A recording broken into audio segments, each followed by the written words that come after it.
बिस्मिल्लाहिर्रहमानिर्रहीम। अस्सलाम वालेकुम नाज़रीन, ये जो मैं वीडियो बना रहा हूँ ये हर उस शख्स के लिए है जिसका ताल्लुक या जिसका मकसद सिर्फ पेट है, खाना है कि बिजली सस्ती होनी चाहिए, पेट्रोल सस्ता होना चाहिए, खाने पीने की अशिया सस्ती होनी चाहिए, बेरोज़गारी नहीं होनी चाहिए, महंगाई नहीं होनी चाहिए। उसका इस बात से कोई ताल्लुक नहीं है कि हुक्मरान कौन है, कौन हुकूमत कर रहा है, या हमारे पाकिस्तान में मजहबी मामलात हो गए या फहाशी हो गई, या पाकिस्तान को कोई लिबरलिज्म की तरफ लेके जा रहा है, सेकुलर मुल्क बनता जा रहा है, या बैरूनी मुदाखलात, या इससे उसका कोई ताल्लुक नहीं है। वो कहता है कि मुझे 3 टाइम का खाना चाहिए बाइज्जत तरीके से, महंगाई नहीं होनी चाहिए। ये वीडियो हर उस शख्स के लिए है और ये तो हर आदमी को चाहिए, चाहे कोई मजहबी है, चाहे कोई लिबरल है, चाहे कोई आम सा आदमी है। तो हर आदमी का ये मसला है, खाना है, पेट लगा हुआ है, पेट का फिक्र हर आदमी को है।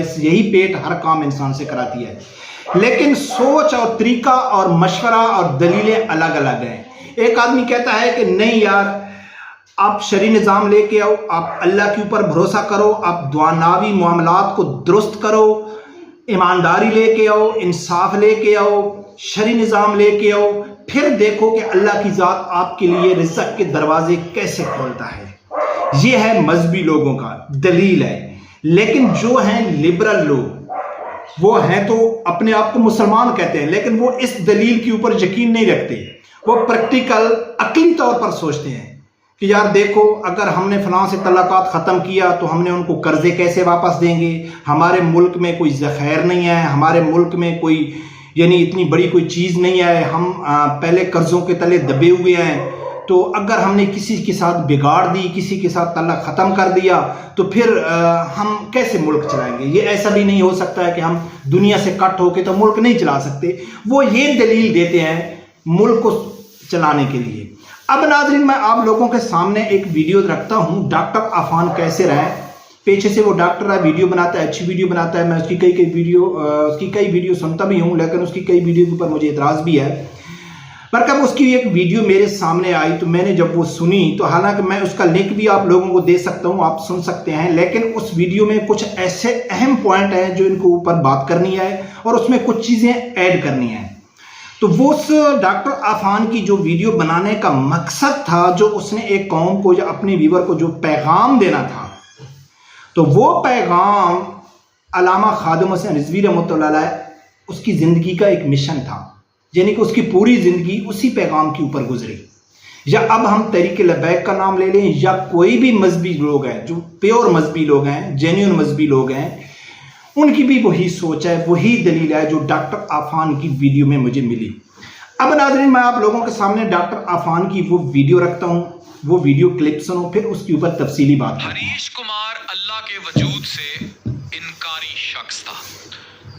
इस तबके के जो लोग होते हैं उन्हें एथीस्ट कहते हैं। ये लोग किसी को रब नहीं मानते, किसी धर्म पे बिलीफ नहीं रखते। इनका वजूद ये है कि बस हम आए हैं, जानवरों की तरह हम जिंदगी गुजारें, हम मरेंगे तो फिर ऊपर कोई रब नहीं है। किसी दीन पर ये बिलीफ नहीं रखते। ये हिंदू था और इसने फिजिक्स में जब पीएचडी की तो उसके बाद पहले ही मुतनफ़िर हो चुका था। उसके बाद इसने अपनी एक स्टोरी शाया की। डॉक्टर जाकिर नाइक भी इस शख्स को कायल ना कर सके। नाज़रीन, डॉक्टर अफान की वीडियो के ऊपर तफसीली बात करने से पहले मैं आप मजहबी लोग यानी अल्लामा खादिम हुसैन रिज़वी रहमतुल्लाह अलैह और लिबरल लोगों का अपना उनको दफा करने का, मुल्क की मैशत को ठीक करने की जो सबसे बड़ी दलील है, अल्लामा खादिम हुसैन रिज़वी रहमतुल्लाह अलैह कहते थे कि आप अल्लाह वाले बनो तो सही, फिर देखते हैं कि अल्लाह की ज़ात आपके लिए, आपकी मदद के लिए फरिश्ते कैसे भेजते हैं, बशर्ते कि पहले आप अल्लाह वाले बनो। लेकिन जो लिबरल तबका है वो क्या कहता है कि हम जब तक अपने पांव पर खड़े नहीं हो सकते, जब तक हमारी मैशत ठीक नहीं हो सकती, हम किसी को जवाब नहीं दे सकते। चाहे कोई गुस्ताखी का मसला हो, चाहे कुरान पाक के जलाने का मसला हो, या कहीं भी गैरत ईमानी की, खुददारी की, अपने मुल्क में मुदाखलत की, हम तब जुर्रत कर सकते हैं कि अगर जब तक हम अपने पांव पर खड़े नहीं हो सकते, जब तक हमारे हालात ठीक नहीं हो सकते। ये है लिबरल लोगों की दलील। और मजहबी लोगों की दलील थोड़ी डिफरेंट है। वो कहते हैं नहीं, पहले अल्लाह वाले के बनो, फिर देखते हैं कि अल्लाह की जात आपको मुश्किलात से कैसे निकालता है। अब नाज़रीन, जो डॉक्टर अफान ने बात किया, एक हरीश कुमार है जो एक खुदा से अनकारी था, वो अल्लाह को नहीं मानता था। लंबी वीडियो है, मैं शॉर्ट में उसका मकसद, उसका पॉइंट आप लोगों के सामने निकाल के रखता हूं कि वो कहता है कि वो अल्लाह को नहीं मानता था। फिजिक्स में उसने PhD की हुई थी, इवन के डॉक्टर जाकिर नाइक भी उसको कैल ना कर सके। अच्छा, वो कहता है कि अल्लाह नहीं है, और वो कहता था कि वो साइंस की नजर से देखता था। वो कहता है कि मरने के बाद की जो जिंदगी है उसकी कहीं भी मिसाल नहीं मिलती है प्रैक्टिकल तौर पे, अकली तौर पे। वो सोचते हैं कोई भी ऐसा आदमी नहीं है जो आके कहे कि भाई मैं मर गया था, बाद में ऐसा होगा ऐसा होगा। यानी वो किसी मजहब को नहीं मानता था वो हिंदू से वो बिल्कुल किसी मजहब को भी नहीं मानता था। तो वो कहता है कि मरने के बाद कोई जिंदगी का वजूद नहीं है। वो कहता है एक दिन वो अपने घर में बैठे हुए थे तो एक सब्जी फरोश आया जो 20 साल से उसके घर में सब्जी दे रहा था। उसने बैल बजाई तो उसने वो सब्जी फरोश को अपने घर में लेके उसके साथ यही बातें शुरू कर दी, बहस उसने शुरू कर दी, यानी मनाजरा शुरू कर दिया, एक दूसरे को कैल करने की कोशिश की। तो अब सवाल ये बनता है कि एक ऐसा शख्स जो फिजिक्स में PhD है, पूरी दुनिया घूमा हुआ है, डॉक्टर जाकिर नाइक के साथ वो डिबेट कर चुका है, लेकिन एक सब्जी फरोश को अपने घर में बिठा के ऐसा उसने क्या सोचा कि इसके साथ मैं बैठ के, देखने में अनपढ़ है, सब्जी फरोश है, जिसके पास कोई भी इल्म नहीं है, उसके साथ मैं बहस करके अपना टाइम वेस्ट करना है। लेकिन क्योंकि जब अल्लाह की जात किसी को हिदायत देता है तो कोई ना कोई वसीला बना देता है। वो सब्जी फरोश उसकी हिदायत का जरिया, एक वसीला बन रहे थे। उनकी बातें करते करते तो उस सब्जी फरोश ने एक दलील दी डॉक्टर अफान को। वो नाज़रीन दलील के ऊपर गौर करना, वही पूरी जो वीडियो का, डॉक्टर अफान की वीडियो का निचोड़ है और मेरी वीडियो का जो निचोड़ है वो उस सब्जी फरोश की दलील के ऊपर अटका हुआ है।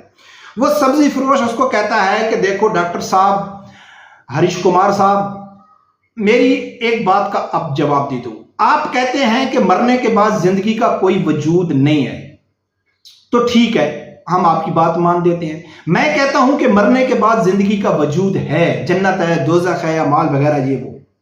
लेकिन अगर हम दोनों इधर ही रुक जाते हैं और हम दोनों के ऊपर मौत आ जाती है, अगर आपकी बात सच साबित हो गई कि जिंदगी, मौत के बाद जिंदगी का कोई वजूद नहीं है, तो आप और मैं दोनों बराबर हैं।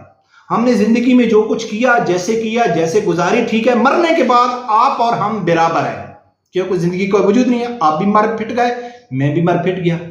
लेकिन अगर मेरी बात सच हो गई कि जिंदगी, मौत के बाद जिंदगी का वजूद है, तो फिर आप क्या करेंगे? मैं तो आपसे आगे निकल जाऊंगा।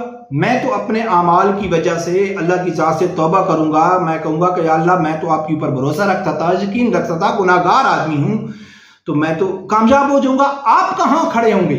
वो बात उसको यहां लग गई और वो उसकी हिदायत का जरिया बन गया और उसने तौबा कर ली और फिर उसने इस्लाम के ऊपर सर्च किया, क्योंकि पहले तो वो किसी को नहीं मानते थे, उससे पहले हिंदू थे।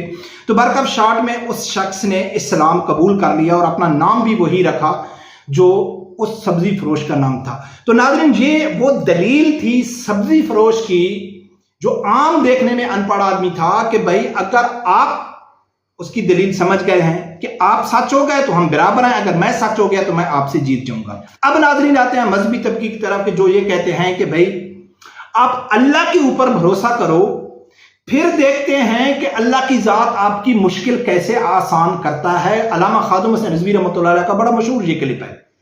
लेकिन लिबरल तबका कहता है कि नहीं, हम क्या करते हैं कि हम पहले अपने आप को सुधारते हैं, पहले हम तरक्की याफ्ता मुल्क बनते हैं, पहले हम अपनी मैशत ठीक करते हैं। जब हमारे पास बहुत सारा पैसा आ जाएगा, हमारे पास ताकत आ जाएगी, हम खुददार कौम बन जाएंगे, हम किसी को मुंह तोड़ जवाब देंगे। अब नाज़रीन, इन दोनों के ऊपर, दोनों की अपनी अपनी दलीलें, लेकिन जहां मैं वही सब्जी फरोश वाली दलील आप लोगों को देता हूं कि जो लोग ये कहते हैं लिबरल तबका कि भाई अब जब तक हम अपनी मैशत ठीक नहीं करते, अपने पांव तक के खड़े नहीं होते, तो हम किसी मुल्क को जवाब नहीं दे सकते। इस एक्सरसाइज को पाकिस्तान में 75 साल हो गए। 75 सालों से जो भी हुक्मरान आ रहा है वो यही कह रहा है कि जब तक हम अपने पांव में खड़े नहीं होते, जब तक हम IMF से अपनी जान नहीं छुड़ाते, जब तक हम मगरिब के गुलाम रहेंगे, जब तक हम उनसे फायदा उठाते रहेंगे, उनसे डॉलर लेते रहेंगे, तो हम खुददार कौम नहीं बन सकते। ऐसे करते करते उन्होंने 75 साल गुजार दिया, लेकिन वो गैरतमंद कौम या खुद मुख्तार मुल्क नहीं बन सके 75 सालों में। लेकिन जो कहता है, मजहबी तबका कहता है कि आप ऐसा करके दो, तो फिर देखो उसकी वाज़ेह दलील हमारे पास अफगानिस्तान की है कि अफगानिस्तान में उसका क्या असर था। उन लोगों ने खुददारी दिखाई, दीन के ऊपर चलने की कोशिश कर रहे हैं, शरी निज़ाम को लेके आ रहे हैं ऐसा ऐसा, तो वो वहां डॉलर भी मजबूत हो गया, वहां महंगाई भी कम है, वहां पेट्रोल भी सस्ता है, और वो अपने मुल्क के फैसले अब खुद कर रहे हैं। कोई बैरूनी ताकत उनके साथ उनके फैसलों में मुदाखलत नहीं कर रही है, और माशाल्लाह वो तरक्की की तरफ जा रहे हैं। तो नाज़रीन, लास्ट में इस वीडियो का पैगाम क्या है कि हमको ये नहीं सोचना चाहिए कि हमारे पास पैसा होगा, हमारे पास ताकत होगी, हमारे पास सब कुछ होगा, तब जाके हम शरई अहकामात के ऊपर चलने की कोशिश करेंगे, मगरिब को जवाब देंगे, खुददारी दिखाएंगे। लेकिन नहीं, ऐसा नहीं है। इस्लाम क्या कहता है, उलमा कराम क्या कहते हैं कि आपको खुददारी दिखानी चाहिए, इस्लाम के ऊपर चलना चाहिए, फिर अल्लाह के ऊपर छोड़ देना चाहिए कि अल्लाह की ज़ात आपके रिज़्क़ के दरवाजे कैसे खोलता है। रब्बे परवरदिगार से यही दुआ है कि अल्लाह ताला मेरे समेत हर आदमी को हक सच सुनने की और उसके साथ खड़े होने की तौफीक अता फरमाए। अल्लाह।